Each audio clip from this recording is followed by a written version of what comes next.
essa noite, tá bom? Seja muito bem-vindo. Meus irmãos, nós estamos numa série de mensagens, na primeira carta de Paulo a Timóteo. Eu convido você a abrir a sua Bíblia, a palavra de Deus, na primeira carta do apóstolo Paulo a Timóteo, no seu capítulo 6, a partir do versículo 1 até o versículo 5. Primeira carta de Paulo a Timóteo, capítulo 6, a partir do versículo 1 até o versículo 6, até o versículo 5. Eu quero pensar com os irmãos nessa noite a respeito do seguinte título: Instruções para patrões e funcionários e denúncia dos falsos mestres. É sobre isso que nós vamos tratar nessa noite. Capítulo 6, versículos 1 e 2 são instruções que Paulo dá no tocante a patrões e funcionários. E a partir do versículo 3 até o versículo 5, Paulo está falando, combatendo, denunciando os falsos mestres. Aí a partir do versículo 6, nós vamos estudar semana que vem até o versículo 10, Paulo combate o espírito de ganância. A gente sabe que todo falso profeta, ele é movido por um espírito de ganância e de avareza. Bom, tendo dito isso, aqueles que podem, se coloquem em pé, por favor, para que a gente possa ler a palavra de Deus. Capítulo 6, a partir do versículo 1. Todos os servos que estão debaixo do jugo, considerem seus senhores dignos de toda honra, para que o nome de Deus e a doutrina não sejam blasfemados. E os que têm senhores crentes, não os desprezem, porque são irmãos, antes os sirvam, melhor, porque eles que participam do benefício, são crentes e amados.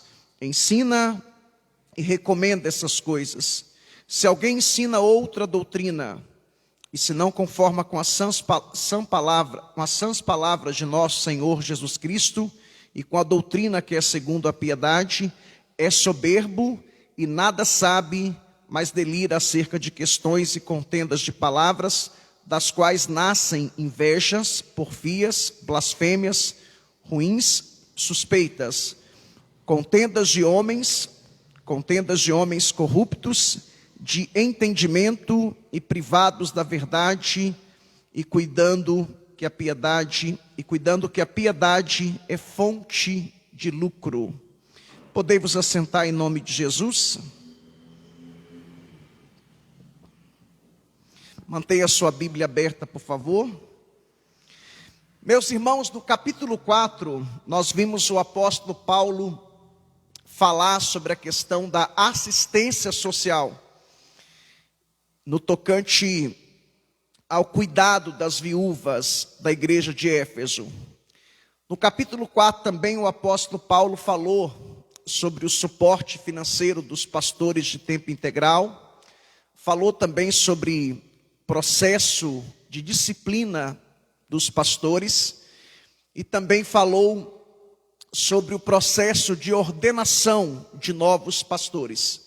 Nós explicamos que presbíteros, pastores e bispos são sinônimos, são três nomes para o mesmo cargo, para a mesma função, são termos intercambiáveis. E hoje o apóstolo Paulo, aqui no capítulo 6, conforme falamos no início, versículos 1 e 2, ele fala da relação de patrões e funcionários. Na verdade, no contexto da época, escravos e senhores, mas nós vamos contextualizar. E a partir do versículo 3, o apóstolo Paulo começa a denunciar os falsos profetas. Algo que ele já tinha feito no capítulo 1 e também no capítulo 4. E uma vez mais, o apóstolo Paulo, ele está denunciando, combatendo os falsos profetas. Bom, tendo dito isso, eu gostaria de chamar a sua atenção para o versículo 1 e também para o versículo 2. Versículos 1 e 2, o apóstolo Paulo, ele fala da relação de senhores e escravos, contextualizando patrões e funcionários. Mas antes de fazer algumas aplicações aqui, eu gostaria de fazer algumas considerações sobre essa questão de escravos. É muito importante dizer que algumas pessoas já até me fizeram essa pergunta, pastor, por que Paulo, Pedro, porque Pedro também falou sobre esse assunto na sua carta, por que Paulo e por que Pedro não combateram essa questão da escravidão? É preciso lembrar, irmãos, que na era apostólica, a ênfase dos apóstolos não estava numa reforma das instituições sociais. Muito pelo contrário, a ênfase dos apóstolos, a ênfase da igreja primitiva, da igreja do primeiro século, estava na vinda do Senhor Jesus.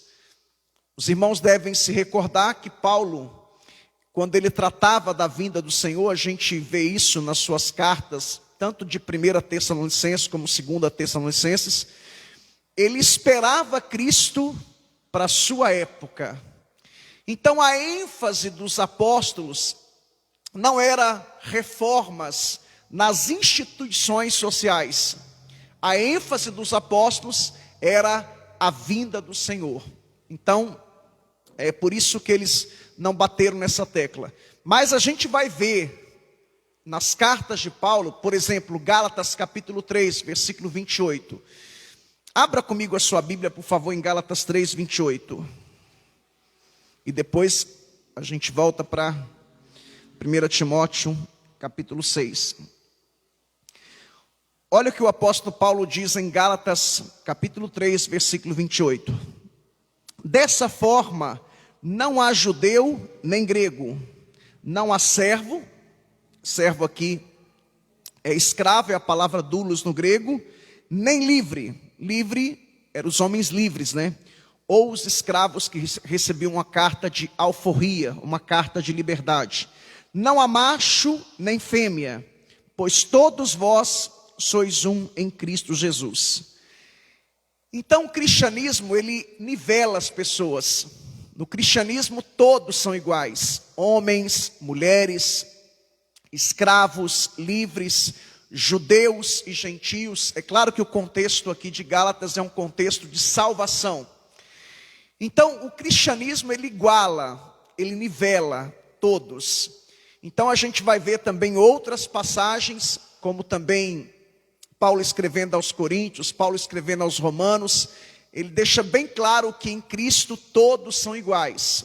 O cristianismo nivela escravos e livres, homens e mulheres, judeus e gentios. Então a gente vai ver isso em toda a teologia paulina, Paulo sempre batendo nessa tecla da igualdade. A gente vê isso também lá em Efésios capítulo 6, depois nós vamos bater nessa tecla um pouco, Paulo tratando dessa questão também. A gente vê em Colossenses também, Paulo tratando dessa questão, e o próprio apóstolo Pedro também tratando dessa questão. Então, essa questão de escravos, na época do Império Romano, alguns estudiosos, alguns historiadores dizem que tinha no Império Romano aproximadamente 60 milhões de escravos. Alguns historiadores chegam a calcular que metade da população do Império Romano era constituída por escravos, de escravos. É claro que tinha aqueles escravos domésticos, tinha os escravos, era muito comum naquela época. A gente está falando de um contexto de guerras, né? A gente, por exemplo, vê, tanto no Antigo como no Novo Testamento, esse contexto de guerras. Por exemplo, a Babilônia conquistou a Síria, a Pérsia conquistou a Babilônia, os medo-persas, os gregos conquistaram a Pérsia, os medo-persas, os romanos conquistaram os gregos. Então, era muito comum nessas guerras, você então vencia uma guerra, as pessoas que eram dominadas, subjugadas, elas então se tornavam escravos e escravas. E muito desses escravos eram médicos, eram filósofos, eram homens cultos, inteligentes. Então o que os senhores de escravos faziam muitas vezes? Pegavam esses escravos cultos, inteligentes, alguns deles se tornavam aio, é o que está lá em Gálatas, tutores, mentores, professores das crianças, e eles tinham muitas funções. Então é nesse contexto que o Novo Testamento foi escrito, tá? É nesse contexto. Então nós vamos contextualizar, porque hoje não existe mais, graças a Deus, isso já foi abolido, creio que, não tenho conhecimento agora de cabeça se tem algum país que ainda tem essa questão de escravidão, creio que não. Mas na América, né, a gente vê essa questão muito forte. Eu morei nos Estados Unidos e lá, tanto o sul do país como o norte do país, chegou a dividir a Convenção Batista na época, a Convenção do Sul, a Convenção do Norte. Tinha os que eram a favor e os contra, né? Então isso é muito forte nos Estados Unidos. Na época que eu estive lá, é muito comum igreja só de negros, né? Tem bairros só de negros, então isso é muito comum. Na África do Sul também é muito forte ainda, né? Mas aqui no Brasil nem tanto. Mas não existe essa questão mais de escravidão, graças a Deus. O cristianismo veio para nivelar e para igualar. Para Deus não importa se você é branco ou negro, rico ou pobre, sábio ou ignorante, gordo ou magro, bonito ou feio, tá? Para Deus isso não importa. Deus não faz acepção de pessoas. Para Deus todos são iguais. Todos. O cristianismo iguala, ele nivela tudo e todos. Então, contextualizando, tá? Vamos pensar então no nosso contexto. Vivemos no Ocidente, no século 21. Vamos contextualizar, embora o contexto aqui seja um contexto de escravos e senhores, mas uma das regras da hermenêutica é que o texto só tem um sentido, mas ele tem muitas aplicações. Nós poderemos então aplicar na questão então de patrões e empregados, ou patrões e funcionários, empregador e empregado, ok? Bom, pensando nesse raciocínio então, o que o apóstolo Paulo quer dizer aqui, contextualizando, é que os cristãos deviam tratar os seus empregadores com honra e respeito. Quando um cristão, ele se rebela contra o seu patrão, o apóstolo Paulo diz isso aqui, que ele está desonrando o evangelho, o nome de Deus e também a doutrina de Deus. Por quê, irmãos? Porque nós cristãos, a gente tem que ser exemplo em tudo. No versículo 1, Paulo fala num contexto de escravos que têm os seus patrões incrédulos, isto é, não cristãos, pagãos. Já no versículo 2, Paulo fala de cristãos que têm os seus patrões cristãos. Aí o que estava acontecendo lá na igreja de Éfeso? Os irmãos devem se recordar que Paulo, quando escreveu para Timóteo, Timóteo estava pastoreando a igreja de Éfeso. Isso por volta do ano 62, 64 da era cristã. A gente vê isso em 1 Timóteo 1:3.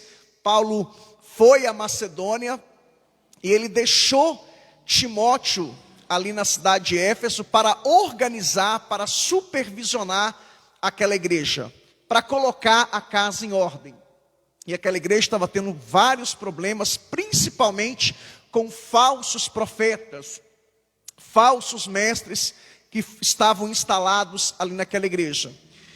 Então, Paulo aqui, ele está ensinando a igreja que eles deveriam, aos membros daquela comunidade, que eles deveriam honrar e respeitar os seus patrões, os seus empregadores. Porque quando você desrespeita, quando você falta com respeito, quando você não honra o seu patrão, você está dando um mau exemplo, um mau testemunho. Jesus diz que nós somos o sal da terra e a luz do mundo.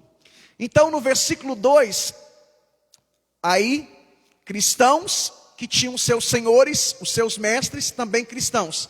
Aí o que o cristão pensava? Ele é cristão como eu, o cristianismo nos iguala, nos nivela. Para Deus não tem essa questão de patrão e empregado, para Deus todos são iguais. Aí muitos cristãos estavam fazendo corpo mole. E Paulo então usa alguns argumentos, você pode conferir isso no versículo 2. Paulo diz, olha, quando você tem um senhor ou um patrão que é crente, que professa a mesma fé que você professa, você não pode desprezá-lo. Isso está no versículo 2. E Paulo explica porque ele dá alguns argumentos, algumas razões. Ele diz, primeiro, porque são irmãos. Você não pode desprezar um irmão. Segundo, você tem que servir ele melhor, porque ele é o seu irmão. Terceiro, porque eles participam do mesmo benefício, ou seja, participam da mesma comunidade, das mesmas bênçãos espirituais que estão lá em Efésios capítulo 1. E Paulo usa outro argumento, porque são crentes e amados. Então Paulo diz, ensina e recomenda essas coisas. Nós devemos, num contexto aqui de empregados e patrões, não importa se o seu patrão é cristão ou não cristão, se ele é um convertido ou não convertido, você tem que honrar e respeitar o seu patrão, o seu empregador. Quando você faz o contrário, Paulo diz que você está dando mau exemplo, um mau testemunho. Paulo diz que você está desonrando o evangelho. Eu chamo a sua atenção para Efésios, se você quiser anotar, depois leia na sua casa. Efésios capítulo 5, a partir do versículo 21, e o capítulo 6, capítulo 6, do versículo 1 até o versículo 19, Paulo tratou dessa questão, bateu nessa tecla, na tecla da submissão. Aí no capítulo 5 de Efésios, versículo 21, Paulo fala da submissão mútua, que o princípio é a submissão mútua. Aí ele explica na sequência, a partir do capítulo 6, do versículo 1 até o versículo 19. Aí nos primeiros versículos do capítulo 6, Paulo explica o que é essa submissão mútua. Ele começa falando sobre o relacionamento conjugal, marido e esposa.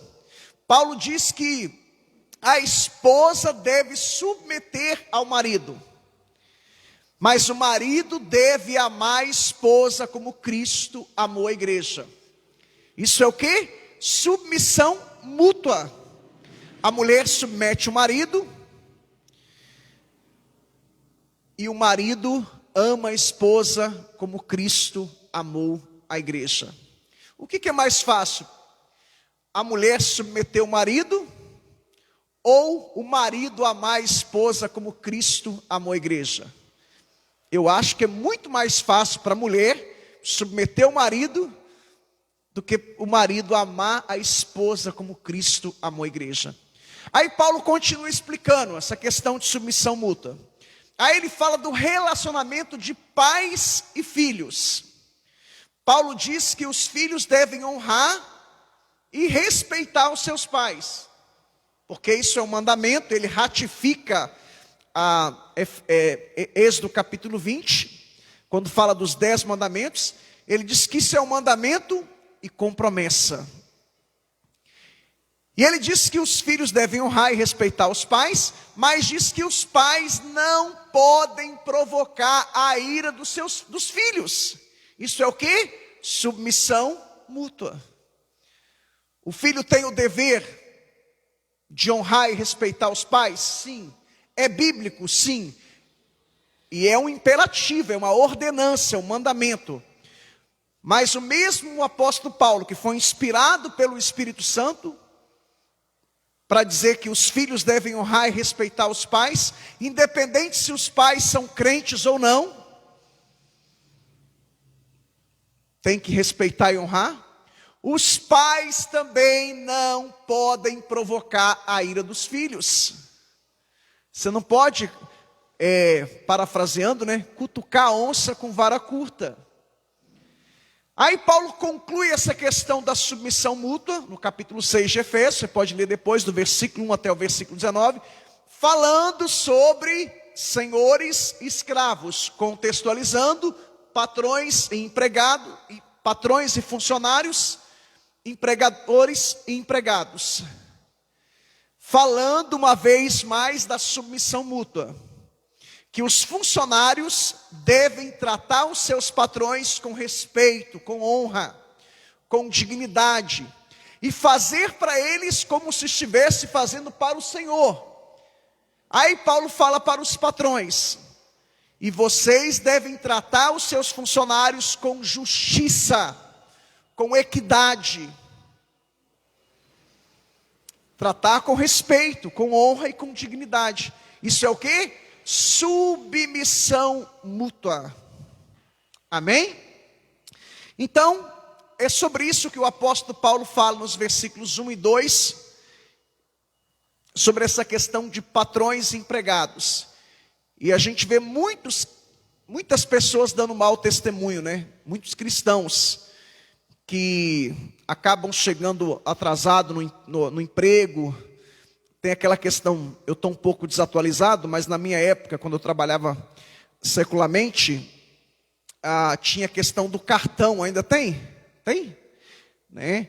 E muitos acabam dando mau exemplo, mau testemunho. Então o cristão tem que ser exemplo em tudo, em tudo.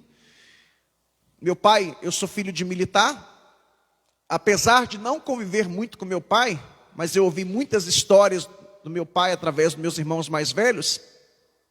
Mas o pouco que eu convivi com meu pai, aprendi essa questão do militarismo, a questão da pontualidade. Se pedir para você chegar às 8 da noite, chega pelo menos 10 ou 15 minutos com antecedência. Então tem essa questão, está aqui o Judenis que é militar, está aqui o Ricardo que é militar, essa questão da pontualidade, do compromisso, da responsabilidade.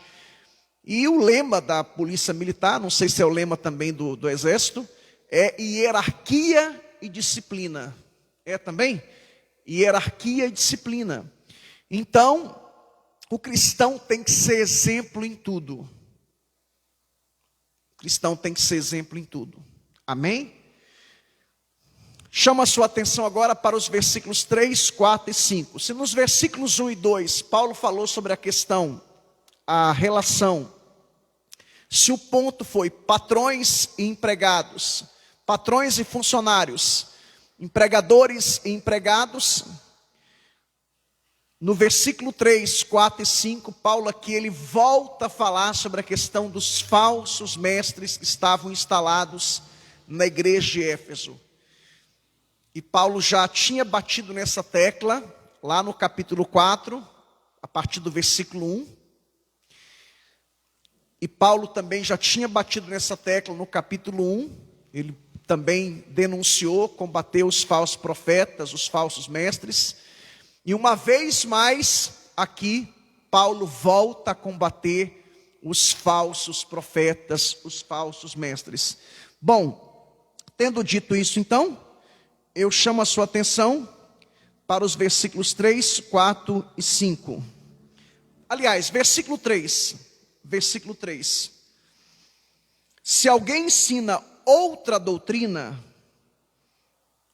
e se não conforma com as sãs palavras de nosso Senhor Jesus Cristo, e com a doutrina que é segundo a piedade, aí Paulo dá sequência no versículo 4, no versículo 5, No versículo 3 aqui, irmãos, eu chamo a sua atenção para algumas características dos falsos profetas, dos falsos mestres. Primeira característica dos falsos profetas, se você quiser anotar aí, eles ensinam falsas doutrinas. Essa é a primeira característica que aqui a gente encontra no versículo 3. Se alguém ensina outra doutrina. Deixa eu dar uma olhadinha aqui que eu acabei esquecendo de ver no grego. O que é essa palavra outra aqui no original grego? Acabei esquecendo. Deixa eu ver aqui, 1 Timóteo, capítulo 6, versículo 3. Vamos ver o que a concordância de Strong diz. Se alguém ensina outra, não tem a palavra outra na língua grega aqui, tá? Tem um erro de tradução. Não existe a palavra outra aqui no original grego. Eu não tinha me atentado a esse detalhe. Mas voltando aqui, a primeira característica de um falso profeta é que ele ensina outra doutrina. Eu chamo a sua atenção para Gálatas capítulo 1, versículo 6, é um texto que a gente tem explorado muito, batido muito nessa tecla. Gálatas capítulo 6,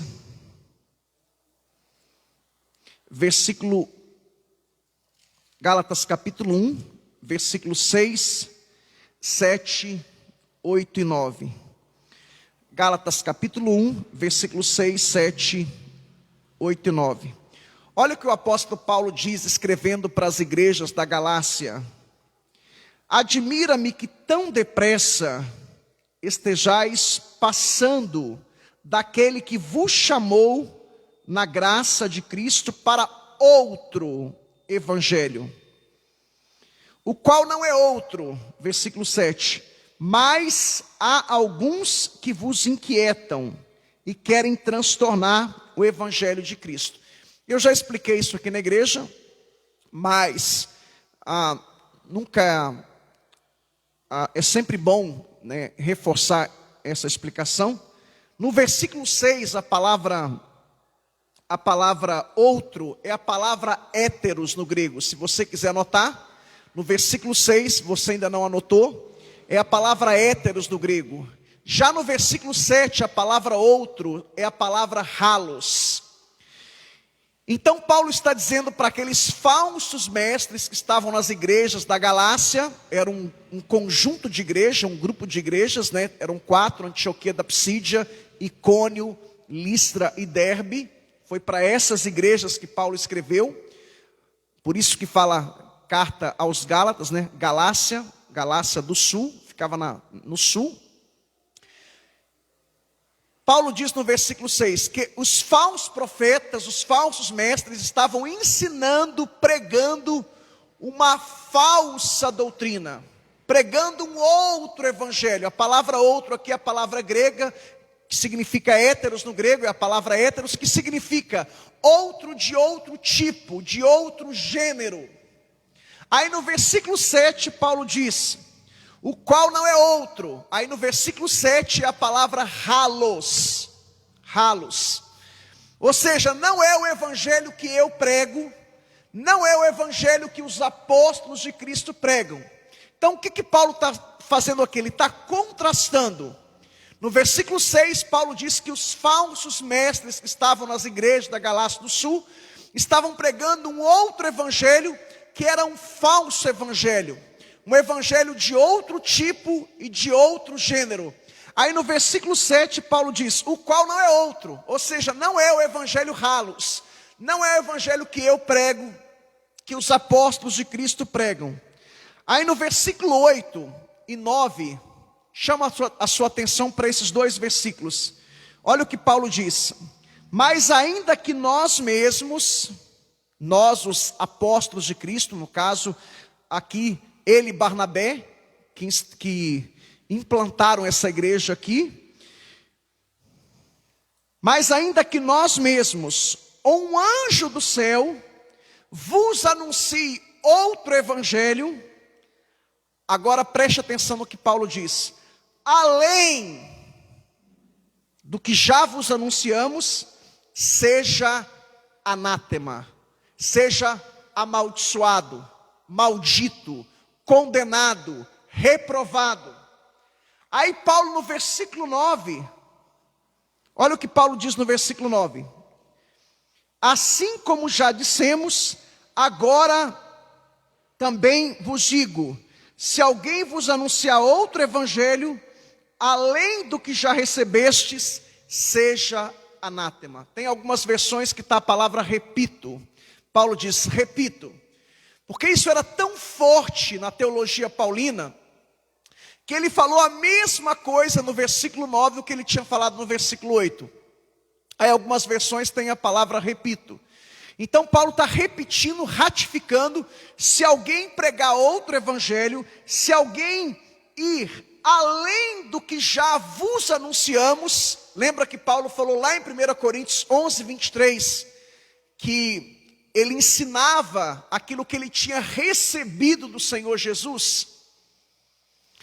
Então se alguém ensinar, irmãos, algo que vai além do que está na Bíblia, se alguém ensinar, se alguém pregar algo que vai além do que os apóstolos de Cristo pregaram, isso é maldito, condenado, reprovado.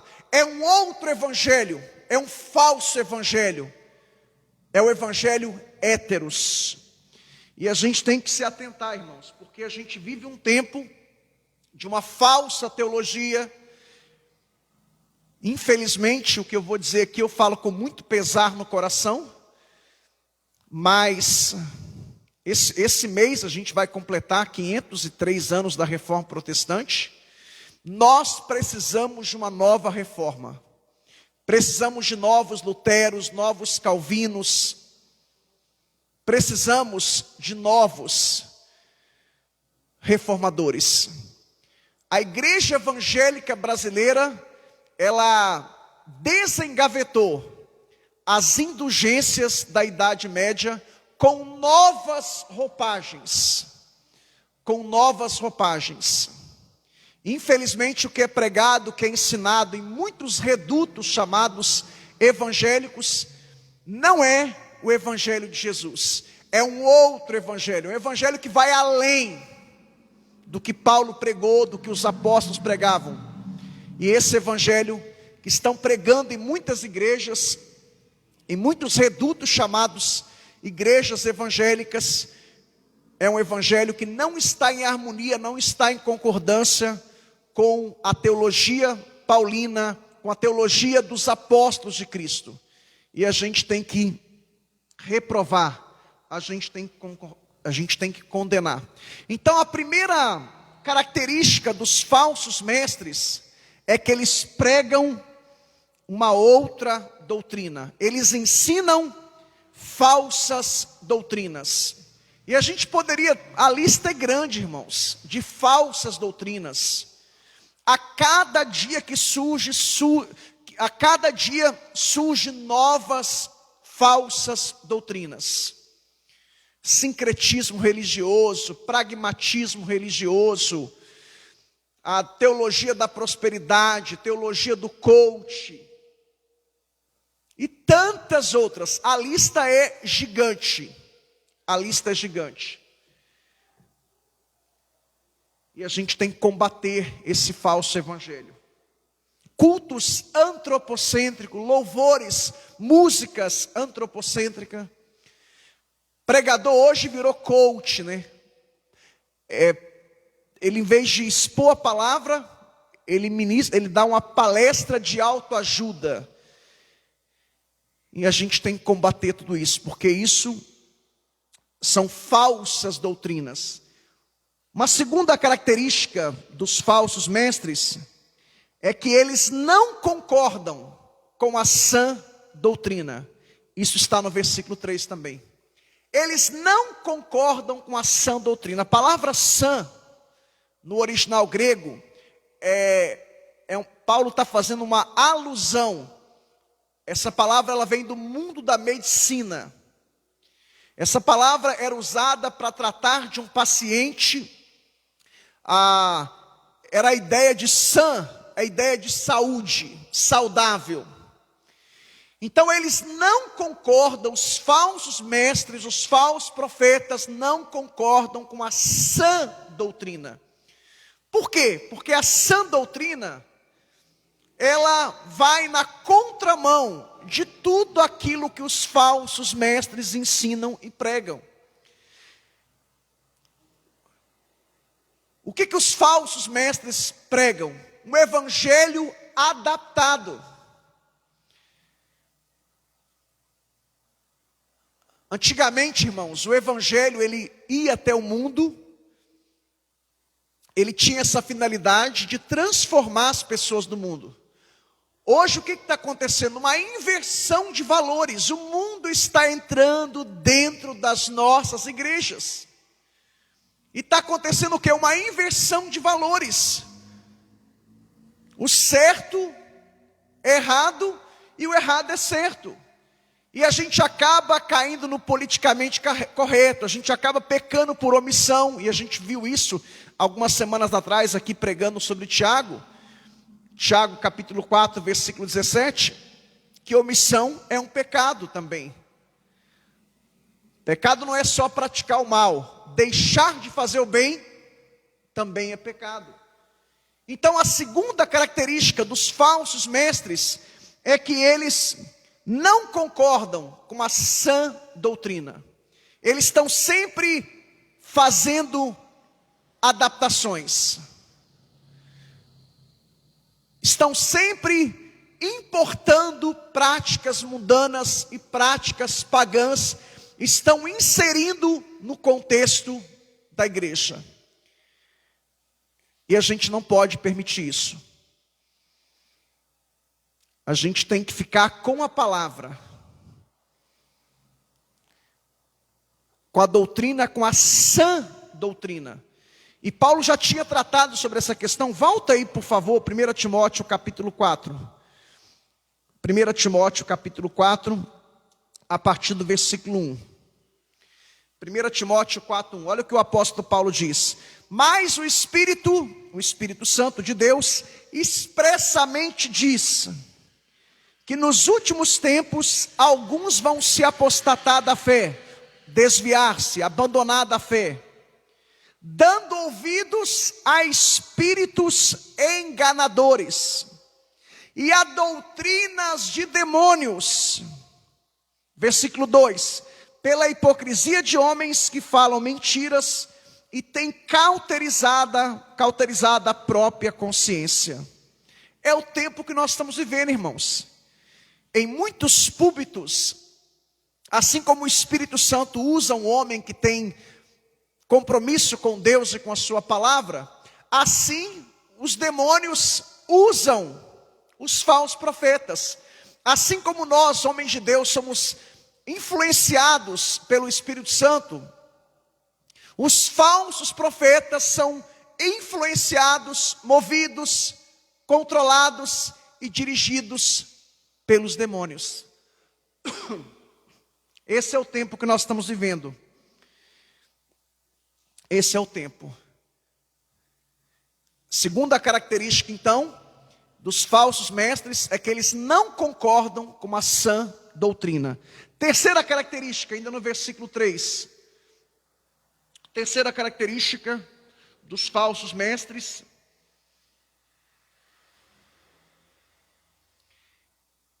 Eles rejeitam o ensino que é segundo a piedade.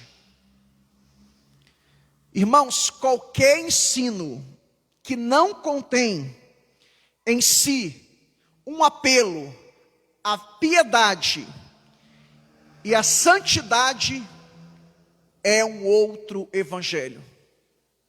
O que é piedade?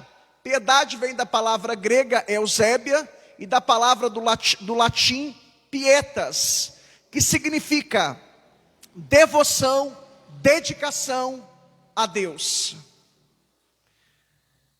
Qualquer ensino, qualquer pregação que não leve as pessoas a viver uma vida de piedade, uma vida de santificação, esse ensino, ele é falso, é um outro evangelho, é uma outra teologia, é uma outra doutrina. É um ensino que vai além do que os apóstolos de Cristo pregavam, conforme Paulo disse lá em Gálatas 1, 7, Gálatas 1, 8 e 9. John Wesley dizia que na conversão, Deus nos tira do mundo. Na santificação, Deus tira o mundo de nós. A santificação é um processo, ela é gradual. Deus está trabalhando em nós e através de nós. Qualquer ensino que não leve a pessoa a viver uma vida de piedade, de santificação, esse ensino, ele é reprovado, é anátema, maldito. E você vai nas igrejas dos falsos mestres, a maioria dos crentes ali não conhece a palavra piedade. Não conhecem nada sobre a doutrina da santificação. Vivem uma vida, como diz o outro, a Deus dará, de qualquer jeito, de qualquer maneira. Um evangelho adaptado, um evangelho que não prega renúncia, que não prega santidade. Essas igrejas não pregam sobre renúncia, sobre santificação, não pregam sobre a volta de Jesus. São cultos antropocêntricos. E essas igrejas estão hiperlotadas. Por quê? Porque os pregadores, os falsos profetas, eles falam o que as pessoas querem ouvir, não o que as pessoas precisam ouvir. Elas massageiam o ego das pessoas. Recentemente eu ouvi uma pregação, uma pessoa falou assim: irmãos, nesse ponto aqui eu acho que Paulo se equivocou. Eu acho que Paulo pegou pesado. Eu não concordo com Paulo. E a pessoa disse, porque Paulo é humano, irmãos. Paulo pode errar, Paulo pode falhar. E nesse ponto aqui eu acho que ele errou. Eu falei, nossa, que heresia. O que diz 2 Timóteo 3,16? Toda a escritura é inspirada por Deus. Ela é apta, a palavra de Deus é apta para corrigir, para redaguir, para disciplinar. E tantas outras passagens, como 1 de Pedro ou 2 de Pedro 1:21, que fala da inspiração, da inerrância da palavra de Deus. É o tempo que nós estamos vivendo. As pessoas estão fazendo exegese, colocando no texto o que não está no texto. O correto seria exegese. Exegese é um termo técnico, que significa tirar do texto o que está no texto. Tirar do texto o que está no texto. Mas o que muitos estão fazendo? Estão fazendo exegese, colocando no texto o que não está no texto. Estão mudando o sentido, torcendo, deturpando a palavra de Deus. Mas, infelizmente, a maioria dos cristãos não tem o hábito de ler a Bíblia, não valorizam cultos de estudo bíblico. Alguém até postou essa semana nas redes sociais, se o diabo conseguiu enganar a terça parte dos anjos, imagina esses crentes que não leem a Bíblia. Eu falei recentemente em uma pesquisa que mais de 50% dos pastores evangélicos do Brasil nunca leram sequer a Bíblia uma vez. Se o pastor é analfabeto, biblicamente falando, imagina os membros. É por isso que a gente tem que valorizar a palavra de Deus. O cristão, ele tem que ser como os crentes de Bereia. Atos 17:11. Tudo que Paulo pregava, os crentes de Bereia conferiam, checava. Os crentes de Bereia eram judeus convertidos ou num processo de conversão ao cristianismo. Paulo pregava o Antigo Testamento, porque o Novo Testamento ainda estava em formação, em composição, estava sendo escrito. Tudo que Paulo pregava, os judeus ali convertidos ao cristianismo ou num processo de conversão, eles conferiam, eles checavam. Porque os judeus, eles são peritos, especialistas no Antigo Testamento. Irmãos, é isso que nós temos que fazer. Nós temos que seguir o exemplo dos crentes de Bereia. E crente bereano é chato, irmãos. Chato no bom sentido. Por quê? Porque ele não come qualquer comida, ele não engole qualquer coisa, ele não ingere qualquer coisa. Ele checa, ele confere. Ele vai lá, opa, deixa eu conferir o contexto. Deixa eu ver se é isso mesmo que o autor quis dizer. Ele confere tudo. O crente bereano, ele é chato no bom sentido. Porque ele confere, ele checa. E é isso que nós precisamos fazer.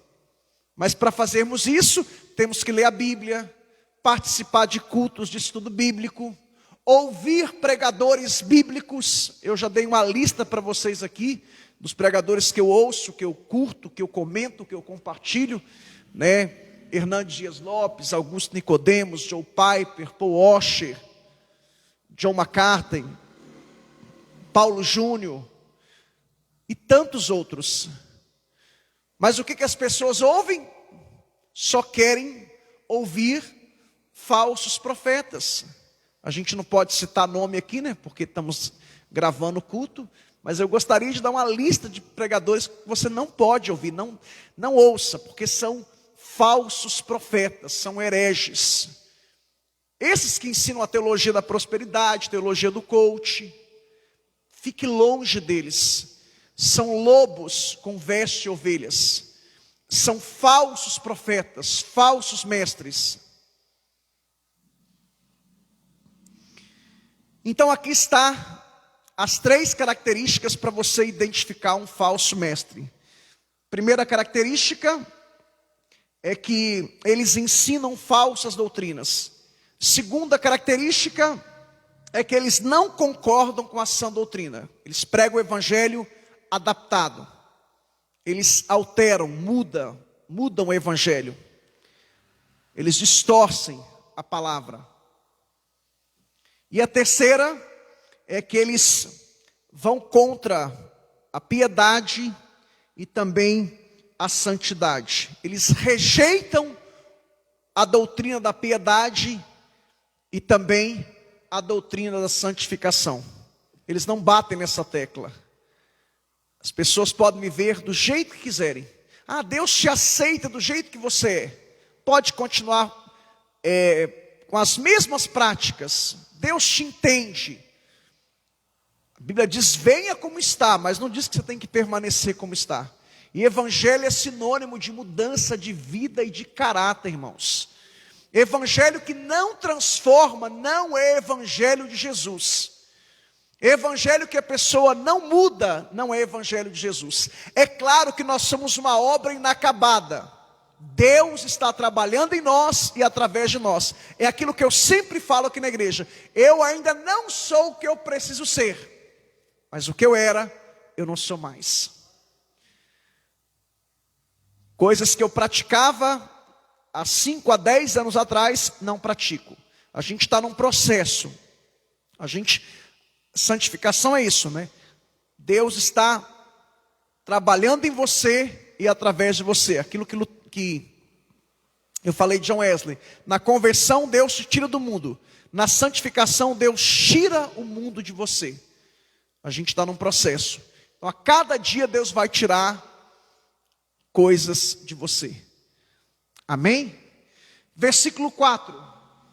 No versículo 4, os falsos mestres, eles são governados pelo orgulho. Todo falso profeta, ele é orgulhoso, ele é arrogante, ele é soberbo. Ele se acha, se julga superior a tudo e todos. Ele é soberbo. Esses dias eu estava vendo uma live no Facebook, aí o falso profeta falando: se você semear uma oferta de R$1.000, eu sou amigo de Deus, eu sou íntimo de Deus, eu mexo com Deus, eu te garanto que Deus vai te abençoar. Falei, misericórdia. Eles são orgulhosos, soberbos, arrogantes, se julgam superiores a tudo e todos. E quando a gente vê a teologia bíblica, quanto mais os homens de Deus se aproximavam de Deus, mais eles viam tanto que eles eram pecadores e depravados. A gente vê Abraão, por exemplo, o homem, o pai da fé, ele diz, eu sou pó e cinza. A gente vê Jó, por exemplo, um homem íntegro, reto, temente a Deus, que se desviava do mal. Ele diz, eu me abomino. Eu me abomino. A gente vê Isaías, o profeta messiânico, ele diz, eu sou impuro.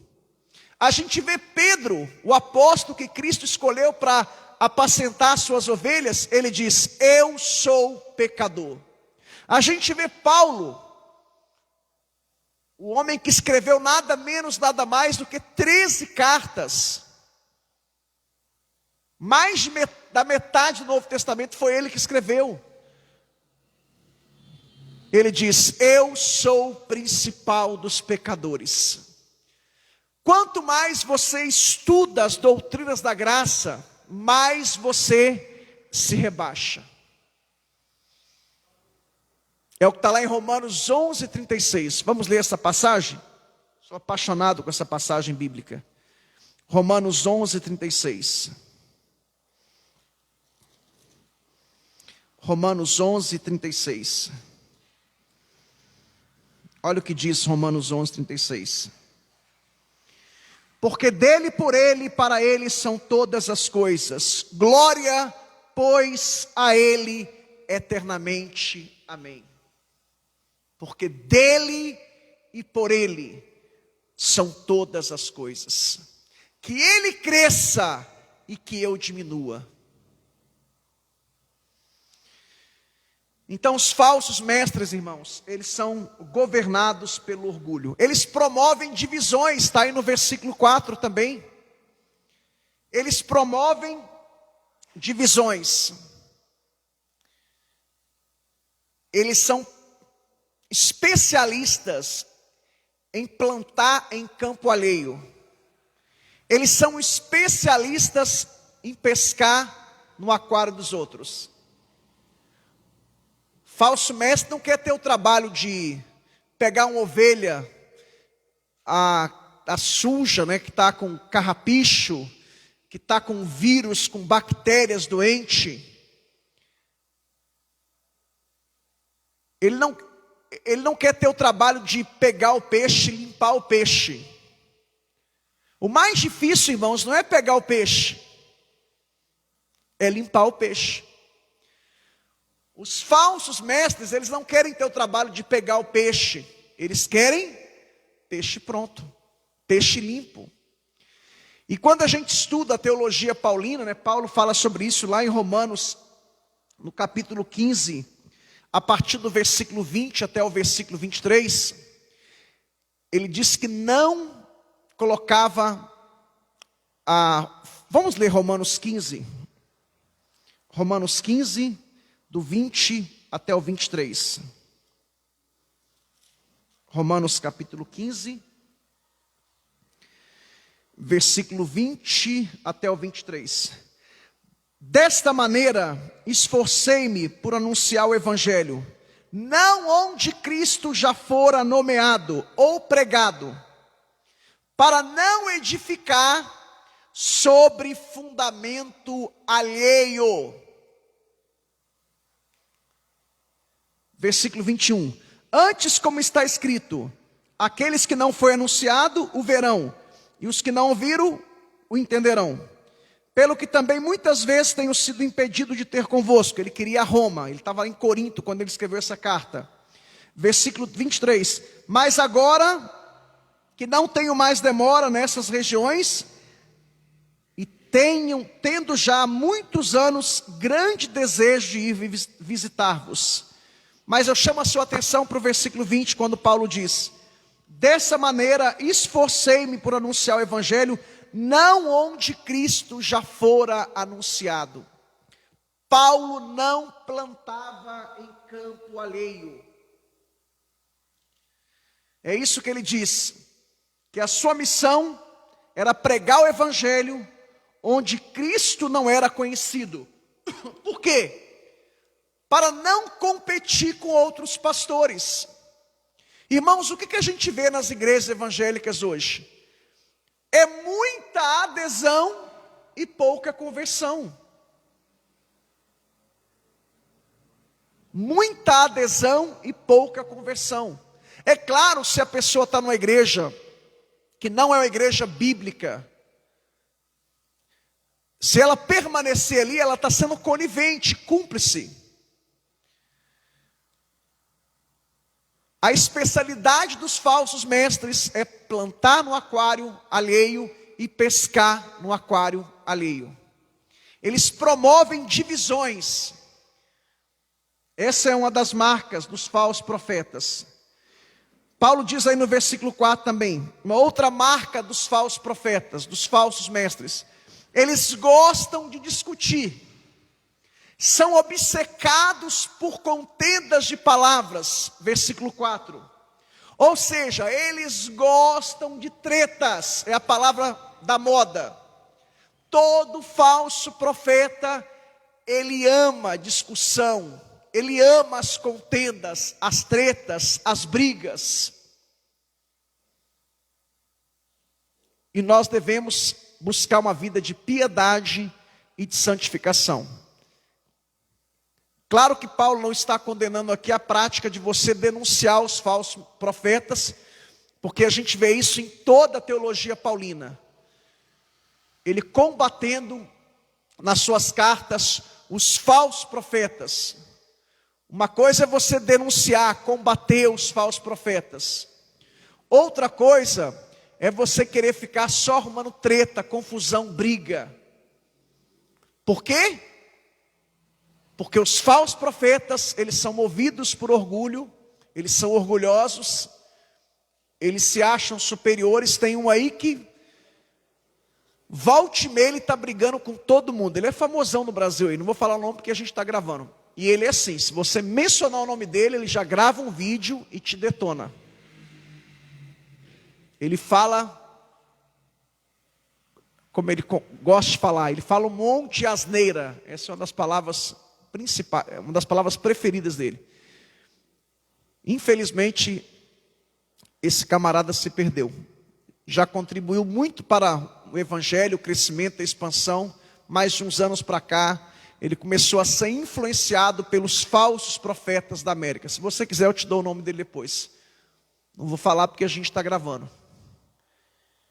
Então, irmãos, os falsos mestres são orgulhosos. Eles se acham superiores a tudo e todos. Eles promovem divisões. Eles gostam de discutir. Eles gostam de tretas, de brigas, de confusões, de contendas. Estão sempre metidos em briga, em confusão. São polêmicos. Isso tudo são características de falsos profetas. Chama a sua atenção para o versículo 5.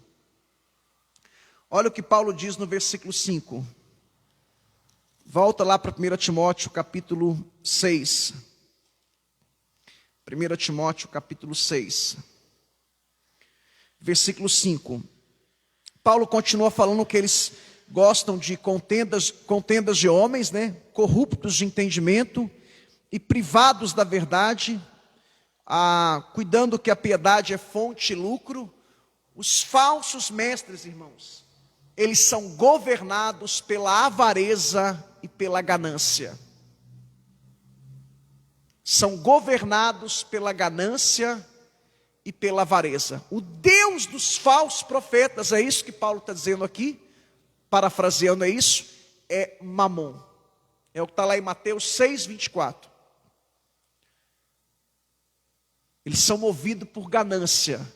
Eles ficam induzindo o povo a dar ofertas, vendem objetos ungidos, que não é ungido coisa nenhuma, porque não tem respaldo bíblico. Primeiro que no Novo Testamento, Não se unge coisas e nem objetos. Lá no Antigo Testamento se ungia reis e sacerdotes. Nem profetas eram ungidos no Antigo Testamento. Profeta era um ofício. E o tabernáculo, aí sim se ungiu as coisas, os objetos do tabernáculo. Mas no Novo Testamento não há respaldo bíblico para ungir coisas e objetos. A única exceção que o Novo Testamento abre para ungir é o que está lá em Tiago, capítulo 5, versículo 14, Marcos, capítulo 6, versículo 13. É a unção dos enfermos. E mesmo assim só pode os presbíteros. Explicamos aqui que presbíteros, pastores e bispos são termos intercambiáveis. São sinônimos. E a unção ali, ela é simbólica, não é a unção que cura. No versículo posterior, Tiago explica: a oração da fé que vai curar a pessoa. Não é a unção é um símbolo. Ok? A unção é um símbolo. Então, meus irmãos, os falsos mestres são movidos por ganância, por avareza. Eles não estão interessados na salvação das pessoas, mas no dinheiro que elas possuem. Essa é uma grande realidade. Os falsos profetas, os falsos mestres, eles fazem da religião um negócio. É business para ele. E o púlpito, o balcão, como diz o pastor Hernandes Dias Lopes. E os crentes, consumidores. E um texto que é muito assim, que tem tudo a ver com o que os falsos profetas fazem, é o texto de 2 Pedro, capítulo 2. Abra comigo lá na 2 de Pedro, capítulo 2, versículo 1, 2 e 3. Segunda carta de Pedro, 2 de Pedro, capítulo 2, versículo 1, 2 e 3. Olha o que o apóstolo Pedro diz: mas houve também entre o povo falsos profetas. Sempre houve falsos profetas, irmãos, tanto no Antigo Testamento como no Novo Testamento, como na igreja contemporânea. Na história da igreja sempre houve falsos profetas. Como entre vós haverá também profecia, futuro, como entre vós haverá também falsos mestres, os quais introduzirão de forma oculta e encoberta heresias destruidoras, negando até o Senhor que os resgatou, trazendo sobre si mesmos repentina destruição. Agora, versículo 2: e muitos seguirão as suas doutrinas, dissoluções, e por causa deles será blasfemado o caminho da verdade. Versículo 3, aqui que está o ponto, versículo 3: por ganância ou avareza, farão de vós negócio, com palavras fingidas. É isso que os falsos mestres fazem. Olha as igrejas neopentecostais. Estão fazendo negócio com as pessoas, vendendo objetos ungidos. Aí eles têm técnica para tudo, né? Você vai semear uma oferta, a caneta ungida, por exemplo. Você vai semear uma oferta de R$100. Irmãos, quanto custa uma caneta Bic? R$2? R$3? Isso é crime, irmãos. Aí eles vendem a caneta ungida, que não é ungida coisa nenhuma, por R$100. O que mais? Lençol ungido, né? Fronha ungida, a vassoura ungida. O que mais? Óleo de Israel. Qual a diferença do óleo de Israel para o óleo do Brasil, irmãos? Não é o óleo que cura. Tudo isso é negócio. Negócio. essa profecia do apóstolo Pedro está se cumprindo, e a gente vê isso nas igrejas neopentecostais e, infelizmente, em algumas igrejas que são aqueles chamados pentecostais clássicos, e, infelizmente, até mesmo em algumas igrejas reformadas. Infelizmente. Os falsos mestres são movidos pela ganância. E eu concluo com isso, irmãos. 3 testes para você identificar um falso ensino. A gente já tinha visto lá no versículo 3, Paulo falando, das características dos falsos profetas. E aqui a gente vai identificar, é uma sugestão do John Stott que fala isso, como identificar. E eu concordo com John Stott, que era um teólogo anglicano. Primeira forma de você identificar um falso ensino. Esse ensino é uma pergunta que você tem que fazer. É compatível com a fé apostólica? Muitas igrejas, irmãos, estão ressuscitando os apóstolos. E o pastor Augusto Nicodemos já fala, apóstolo bom é apóstolo morto. Irmãos, na história da igreja, a gente vê Paulo estabelecendo igrejas e ordenando pastores. No 2º século já não existia apóstolos. Na história da igreja não existia. Você pega os primeiros séculos da igreja cristã, um período que é chamado de patrística. Você pega a pré-reforma, a reforma, pós-reforma. Não existia mais.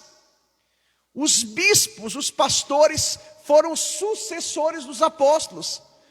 Aí agora no século 20, ressuscitaram os apóstolos. Só que para ser apóstolo tem que ter alguns requisitos. A gente vê isso lá em Atos capítulo 1. Tem que ter andado, caminhado com Jesus. Eu pergunto a você, esses falsos apóstolos, eles andaram, caminharam com Jesus? Não. Tem que ter visto Jesus ressuscitado. Eles viram Jesus ressuscitado? Não. Tem que ter colocado os fundamentos. Eles colocaram os fundamentos? Não.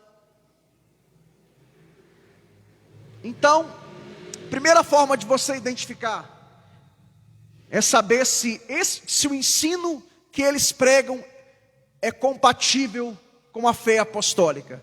Segunda maneira de você identificar um falso ensino: o que esse pregador está pregando tem a função, a característica de unir ou dividir? Falsos mestres dividem famílias, igrejas. Eles dividem. Eles dividem amigos. Por quê? Porque eles são exclusivistas. Eles não se misturam. Eles se julgam dono da verdade, dono da razão. Olham as pessoas de cima para baixo. Igrejas bíblicas têm comunhão com igrejas bíblicas. Falsos profetas têm comunhão entre eles.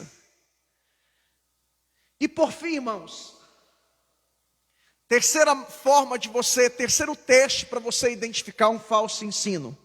O que esse pregador está pregando, ensinando, está promovendo a piedade e a santificação ou a autopromoção? Se o que eu estou pregando aqui promove na sua vida uma vida de piedade, santificação, isso é bíblico. Agora, se o que eu pregar promove autopromoção, isso é característica de um falso profeta. E os falsos profetas fazem o quê? Só autopromoção. A minha igreja. Aonde você foi curado?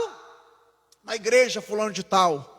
Eles promovem a igreja, a placa, a denominação, a instituição. Porque eu curo, eu faço. Irmãos, nem Paulo, a gente já falou sobre isso aqui. Paulo, que era Paulo, que tinha o dom de cura, que quando ele chegou na cidade de Éfeso, milagres, sinais e prodígios aconteceram na cidade de Éfeso. Um dos maiores avivamentos da história foi na cidade de Éfeso. Atos capítulo 19, depois leia na sua casa. Ao ponto que as pessoas tinham contato com os aventais de Paulo e as pessoas eram curadas. Esse mesmo Paulo que Deus usou para realizar milagres, sinais e prodígios, ele mandou Timóteo tomar um pouco de vinho por causa das suas frequentes enfermidades. Está aqui, 1 Timóteo 5:23. Você pode conferir depois aí. Foi o que nós pregamos semana passada. O mesmo Paulo diz lá em 2 Timóteo 4:20 que ele deixou Trófimo doente na cidade de Mileto. O mesmo Paulo que quando recebeu a visita de Epafrodito lá em Roma, a Bíblia diz que Epafrodito ficou doente e quase morreu.